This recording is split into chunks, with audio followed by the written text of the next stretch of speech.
Bunyi kuat sikit eh. Okey. Okey, kita akan copy cheese ni. Harga dia sekarang duit Malaysia tengah keras kan, tengah naik. So dalam 5,400 saya rasa. Dia kurang lah. Sekarang masih sesuai untuk beli cheese. Sebab duit Malaysia tengah keras, tengah naik. Okey. Ini kod dia nombor sini tahun 2024. Dia hasilkan cheese ni. Ni dah hujung 2025.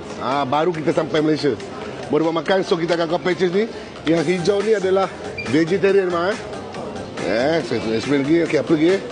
Okey lagi. Allahu Akbar, Allahu Akbar, Allahu Akbar. Okey, ini adalah daun clove. Daun clove ni bukan salad bukan lemak salad ini daun clove. Ni daun clove Okey, kita DOP of Italy, hanya ada di Itali saja. Okey, saya akan compare cheese ni. Bismillahirrahmanirrahim. Bunyi kuat sikit Okey. Bismillahirrahmanirrahim. Gaya kena 100. Okay. Sebab apa saya ketuk? Sebab nak senang dia compact.